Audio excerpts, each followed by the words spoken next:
El acceso al libro y la lectura son un derecho fundamental de las personas. Por eso es el propio Estado quien debe hacerse cargo que estos espacios existan a nivel nacional.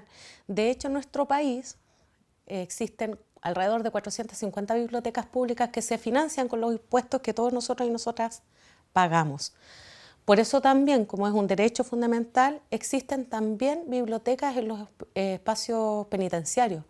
En nuestro país llegan a ser alrededor de 80 bibliotecas que están disponibles para que las personas privadas de libertad puedan ejercer el derecho al libro y a la lectura.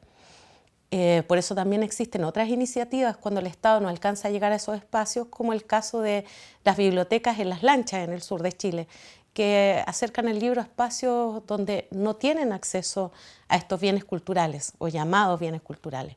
Lo mismo ocurre con las bibliotecas comunitarias o las bibliotecas en las playas que aparecen en nuestro país alrededor de la década del 70.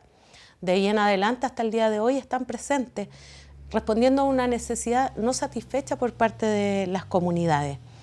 De acuerdo a las estadísticas que entrega el Estado de Chile, quienes más leen en nuestro país son las personas adultas mayores. Y de esto se hace cargo de alguna manera la escritora de Villa Alemana, Julieta Saavedra, quien recoge estas memorias de las personas mayores, entendiendo que de alguna manera el libro se opone también al olvido. A través de los relatos, del ejercicio de la escritura, también existe un ejercicio de memoria. Ella está presentando en el último tiempo un trabajo que se llama El tiempo no espera, trabajo que ha sido llevado a una obra de teatro financiado por el Fondar y que permite que ella presente, muestre su trabajo a la comunidad y resulta súper importante porque finalmente en espacios como las comunas de Villa Alemana, Quilpué y otras del interior no contamos con la infraestructura que sí cuenta, por ejemplo, Valparaíso o Santiago de Chile. Hoy en Mujeres que leen mujeres te invitamos a conocer a esta escritora que recoge las memorias locales, las historias de Villa Alemana y se va haciendo cargo también de construir este perfil de una comunidad que no siempre conocemos ni sabemos cuáles son sus historias fundamentales. Julieta Saavedra hoy día nos acompaña en Mujeres que leen mujeres.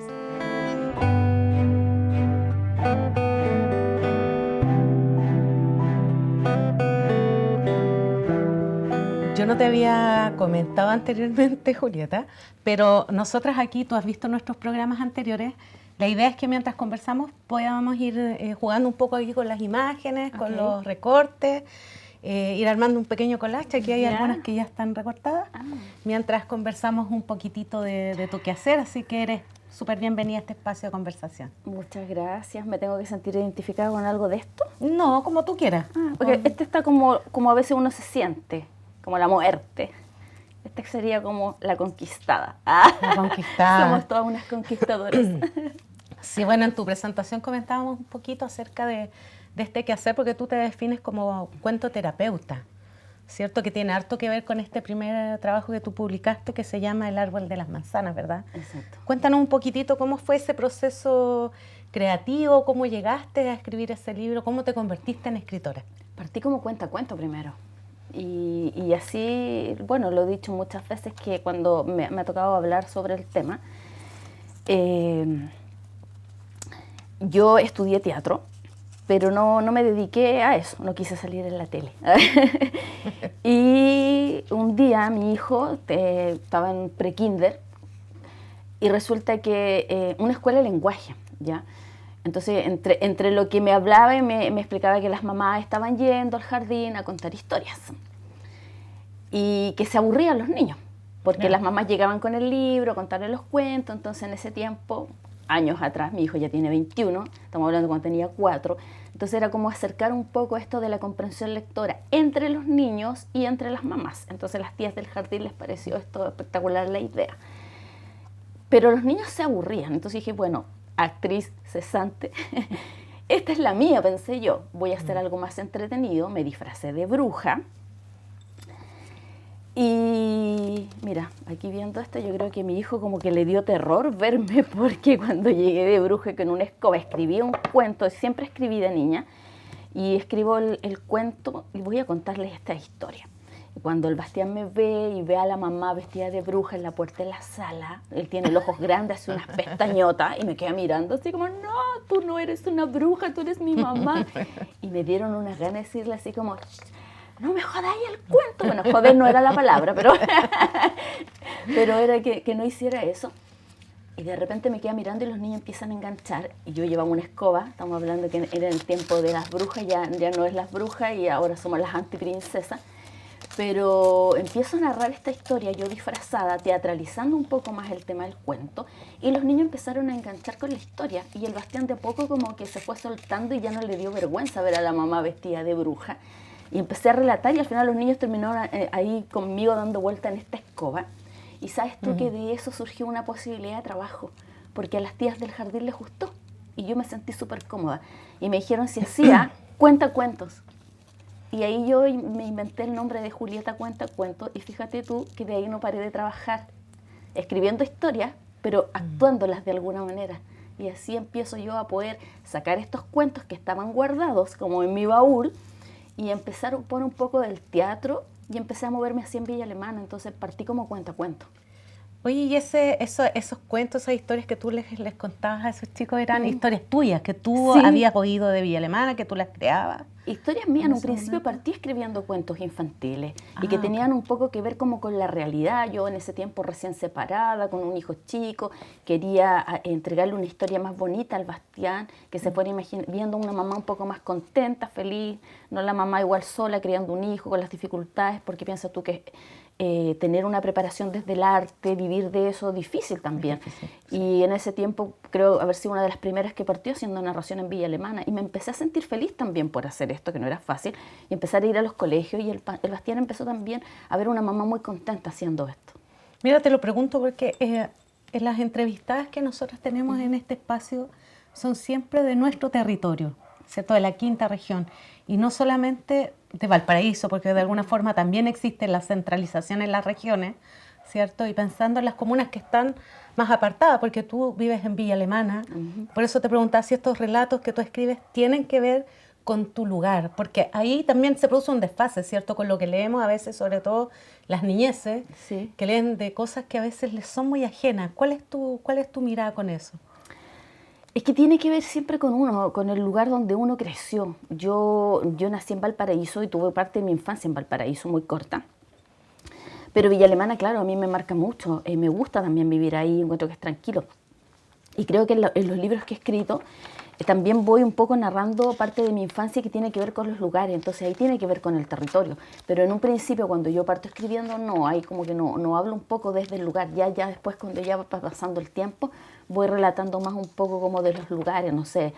Tengo un libro que es Cuando los molinos giraban, donde yo hablo de los relatos ochenteros, desde la mirada de una niña curiosa, cómo ve a la gente adulta, cómo se mueve en otros Chile, estamos hablando de los años 80, el terremoto, que la gente estaba dentro del Teatro Pompeya en 1985. Me acuerdo que mi mamá me llevaba al Monte Carmelo y me decía, ahí está la Virgen, y yo llegaba a mi casa y decía, Cuenta un poquito la historia de la Virgen de Villa Alemana, si que hubiera alguien que no la conoce.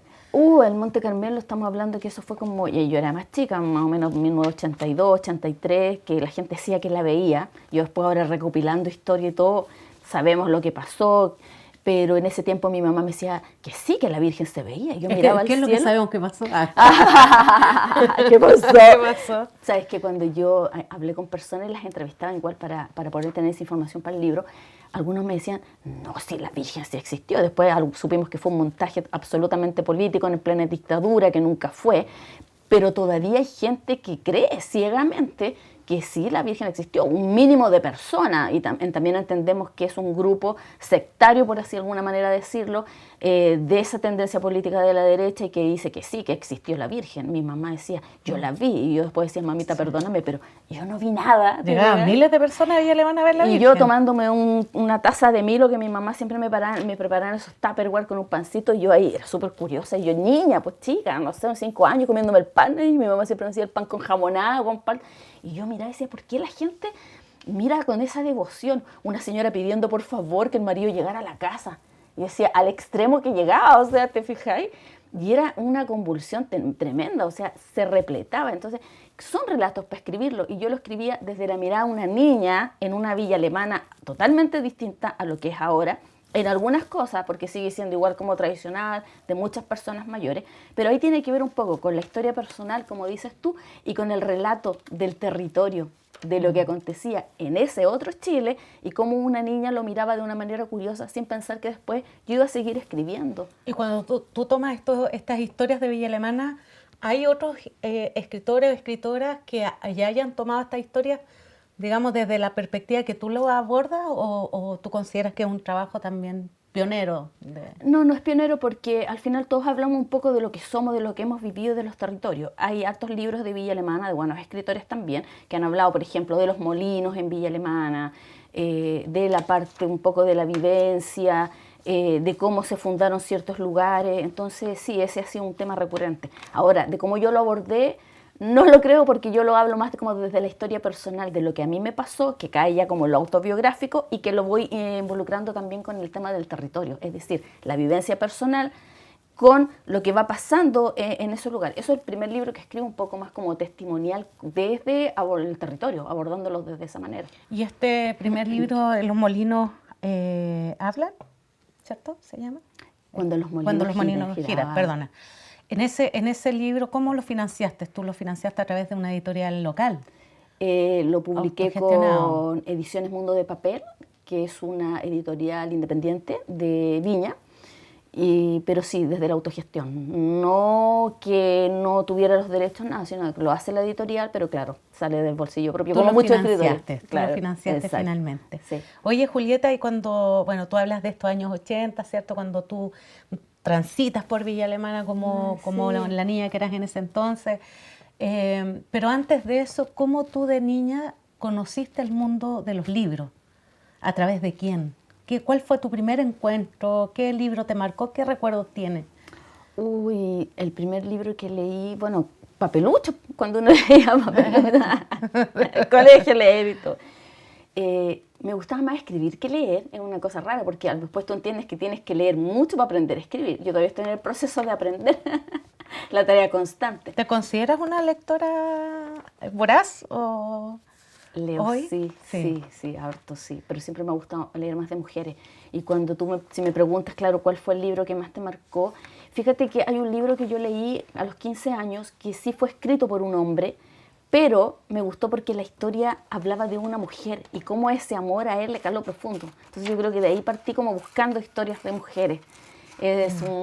Mira, no estoy segura y ahí me pierdo un poco, no sé si era un austríaco canadiense, se llama Brian Moore, y el libro se llama La herencia de Mangan. Entonces un hombre que estaba perdidamente enamorado de una actriz, él era ingeniero, se enamoró de una artista, y ella era loca. Resulta que ella choca y él, después de la muerte de ella, se entera de que él la engañaba. O sea, que él ella en ese viaje que iba a hacer, se iba a encontrar con su amante. Entonces, yo tomo este libro y te juro que no dejo de leerlo y digo, voy siguiendo. Y él después, como por una sanación personal, empieza ya a estudiar la reencarnación. Entonces, es una tremenda historia y aborda muchas cosas, pero lo que me gustó más es como que si ella fuera contando su historia, es decir, el hombre la amaba tanto y la conocía tanto, más de lo que ella misma se imaginaba, que él va contando toda esta historia de esta mujer. Y ese libro a mí me marcó mucho por la historia de ella, la profundidad del amor, me gustó ese libro, y aparte que ahí había un poema que nunca me olvidé, y ella es enterrada abajo de un ciprés. Es muy bonito, y él, mientras él la va a ver, siempre le deja flores y no entiende por qué ella nunca le contó que tenía un amante. Va relatando esto y me aprendí ese poema y nunca me olvidé. Y ese libro a mí me marcó mucho. Ay, profundo, sí, pero... ¿No vas a decir? ¿Vas a decir el poema? No. A un pedacito. ¿Sabes que nunca me olvidé ese poema? Decía, cuando esté muerta mi querida, por mí no cantes endechas. No pongas rosas sobre mi cabeza, ni cerca un ciprés umbrío. Sé sobre mí la verde hierba mojada con lluvia y rocío, y recuerda si quieres, o si quieres olvida. No veré la sombra, no sentiré la lluvia, no oiré al ruiseñor cantar como con dolor. Y cuando esté en el ocaso, quizás pueda recordarte, o es probable que olvide. Y yo lo encontré tan profundo que yo dije, ¡ay, me encantó! Tenía 15 años, Pero ¿sabes lo que me encantó? La profundidad y el amor del hombre de no superar eso y tratar de buscar respuesta. Y cómo la mujer vivió su vida y nunca le contó. Entonces era una dualidad. Ahora, yo al respecto, Julieta, me asalta una duda. Sí. Que, no sé, me gustaría que me dieras ahí tu impresión, porque las mujeres parece que siempre han sido relatadas por un otro.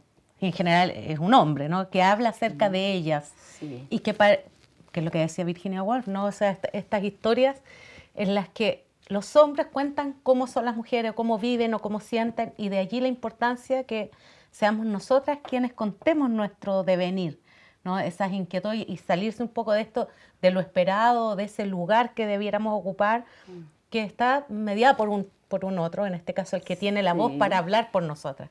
Sí. Cuando tú hablas de este texto que mencionas, indiscutiblemente pasa eso un poco. No sé si, te pregunto si acaso tú lo notas esa diferencia entre ese libro que te gustó cuando tú tenías 15 años y lo que ocurre después con estas otras lecturas ya, con una Julieta con una mirada más crítica, ¿no? más compleja también acerca del libro y la lectura y de la construcción de esas realidades a través de la literatura. Sí, sí. Obviamente al ir pasando el tiempo y creciendo, madurando, uno se da cuenta que, claro, el hombre yo siento que tiende a idealizar mucho también y se queda en eso, de la mujer que quiere, de la mujer que espera, del amor que él se imaginó, ¿ya? Entonces como que él trata de entender y siempre como que ella falló. Después cuando yo ya empiezo a leer más libros de mujeres, empiezo a comprender que, claro, nosotros somos y somos nomás. Pero ahí uno cuando leyendo y va avanzando te vas dando cuenta de muchas cosas. Ese libro igual me sigue gustando y me sigue gustando igual ese poema, la profundidad del amor, que llega a ser una cosa así como idílica. Pero también voy pensando que, claro, yo creo que va un poco como con la idealización que los hombres siempre tienen de uno. A lo mejor si entendieran que nosotras somos y punto, la cosa sería más fácil. Pero me gustan mucho las historias de mujeres por lo mismo, cuando tenemos esa capacidad de todo, del análisis, de buscar, de sentirnos identificada con alguien, con otra, con alguna. Pero también creo que en todos los libros que se escriben o que nosotras escribimos, también hay algo de nosotras. Siempre hay algo de una, disfrazado de alguna manera, pero siempre hay algo de una. A mí me cuesta imaginarme que uno escribe sin que no pase por ti. Bueno, a mí me gusta escribir desde lo real, desde lo autobiográfico, de las realidades. Me gusta mucho eso. Sí, pues la ficción tiene bastante, siempre hay realidad, siempre se... Pero creo que siempre hay sí. algún autor, una historia de una mujer que es difícil que tú inventes algo, pero que no haya algo de eso en ti que tú lo puedas reflejar a través de la escritura. No se me queda atrás con la No. tarea. Estabas comentando acerca del árbol de las manzanas, Julieta. Cuéntanos un poco cómo fue ese proceso creativo y cómo vinculas ese proceso creativo con tu terapia también, la terapia que buscas a través de la escritura, del arte, como un proceso de sanación. Ay, es que fue sanación ese libro para mí. Todas tenemos algo ahí que quizás no está resuelto. Algunas mujeres lo tienen más que otras. Algunas personas, yo he escuchado mucho, a veces en las redes sociales algunas personas me decían, pero Julieta, hoy día todas las mujeres son empoderadas, ya no estamos como en el tiempo de la tristeza. Y yo he pensado que creo que no es así. Algunas, claro, lo trabajan mejor, lo disimulan mejor, pero siempre hay una pena interna, hay algo. A mí me pasó que cuando yo empecé a trabajar como cuentacuento, el tiempo fue pasando, y me di cuenta que este era mi camino realmente, que me encantaba escribir y poder contar historias, pero había algo ahí. Entonces empecé ya después de trabajar con niños, empecé a trabajar con mujeres. Empecé a estudiar la cuentoterapia narrativa y me di cuenta que el escribir siempre es una sanación, siempre te ayuda. Y empecé a escribir mi propia historia, ya sin caer en lo autorreferente, pero era necesario, y voy a una terapia. Y la terapeuta me dice que dibuje algo. Mira, y fíjate que ahora que estamos con esto, con el collage, me dice, dibújate en un lugar donde tú sentiste que fuiste muy feliz. Mira, y aquí justo hay un viaje, hay un barco, tiene que ver un poco conmigo, el viaje que todas queremos hacer, ese viaje interno. El conquistador dice aquí sentirme como conquistada de algo, porque muchas veces también me sentí así como muerta internamente.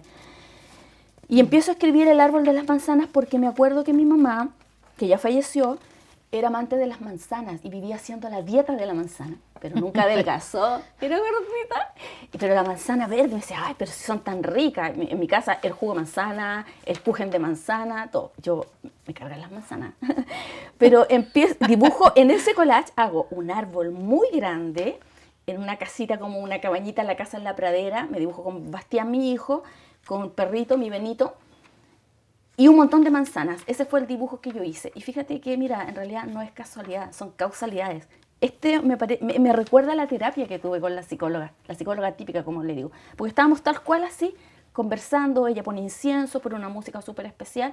Me dice, Julieta, relátame. Y así empieza la terapia. Y yo dije, la psicóloga va loca. Dije yo, en realidad esto es como lo atípico. ¿Está? Así, lo único que le faltaba es que me dijera, pasa por favor, ¿en qué te puedo ayudar? Así como, juntos buscaremos solución a ese problema que te aqueja. Y yo decía, ¿problema? Si todos estamos llenos de problemas. Y dibujo muchas manzanas en ese dibujo, en ese collage, pero todas en el suelo. Mi autoestima estaba pésimo. Y llego a la casa muy triste, sacando esa carga emocional, y empiezo a escribir y a relatar parte de mi historia. Yo soy adoptada, y me tocó vivir una parte muy dura cuando era niña. Yo viví violencia psicológica muy fuerte, y afortunadamente llegué a una casa donde recibí mucho amor, mucho cariño, pero la historia pasada me marcó siempre, esa infancia donde yo no quería estar, donde yo no quería vivir. Y empiezo a relatar esa infancia, y en ese tiempo yo trabajaba en Diario Página 12 y escribía una columna que se llamaba Historias de Mujeres. Y fui conociendo tantas historias de tantas mujeres que me di cuenta que las historias de las mujeres son tan potentes, hay tanta fuerza, tanta resiliencia, que creo que cuando yo terminé de escribir El árbol de las manzanas, yo lloré mucho. Porque sentí que por primera vez, mira, me emociono un poco, porque sentí por primera vez orgullo de mí y de lo que era capaz de hacer como mujer. Porque dije, wow, mi historia es fuerte y no me da vergüenza contarla.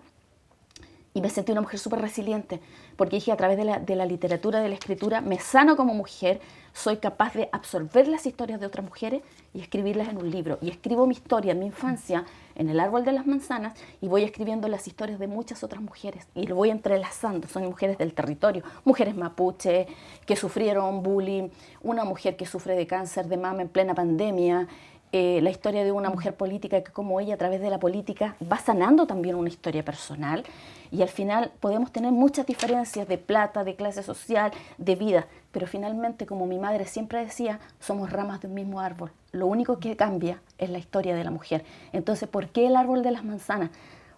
Porque es lo que a mí me recordaba mi madre, pero es el tronco, y todos los frutos somos nosotras, con historias distintas. Y es verdad, las manzanas tú ya no las puedes recoger porque ya estaban ahí en el suelo, pero podemos comenzar a reconstruir nuestra propia historia y pueden salir nuevos frutos.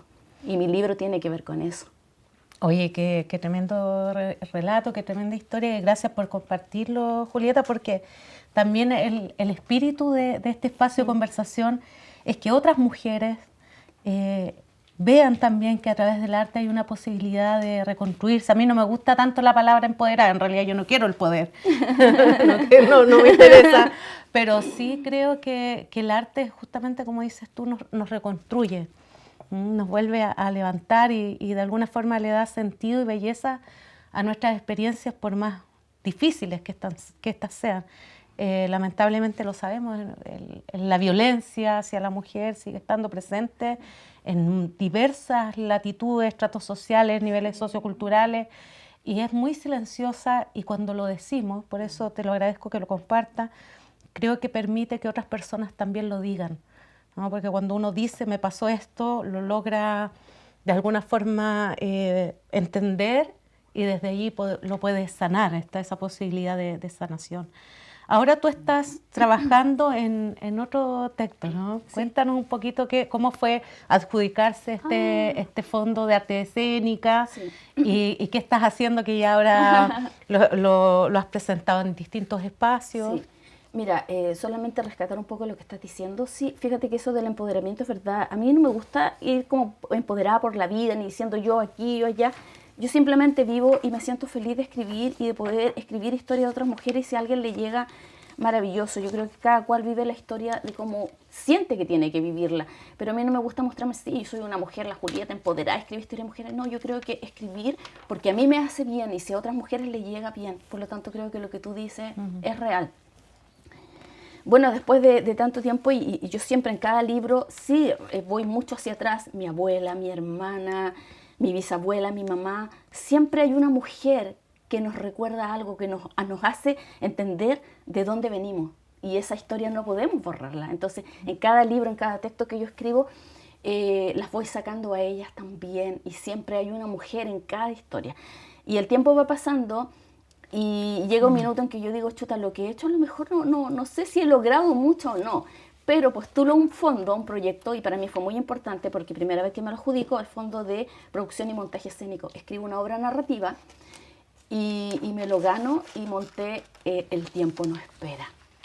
La historia de mujeres mayores también, adultas mayores, de cómo nosotras le tenemos miedo al tiempo, le tenemos miedo a envejecer, no queremos que el tiempo pase sin haber vivido nada. Y yo trabajando con adultos mayores en esto del cuento terapia narrativa, me doy cuenta que, claro, justamente la vida es hoy, no hay otro minuto. Y en esta historia un hombre va relatando de cómo no hay que temerle al tiempo y hay que vivir la historia. Y así se va entrelazando esta obra narrativa que se llama El tiempo no espera. Es una maleta cargada en un viaje profundo, pero que nos deja un poco el entender que hay que ir disfrutando el proceso.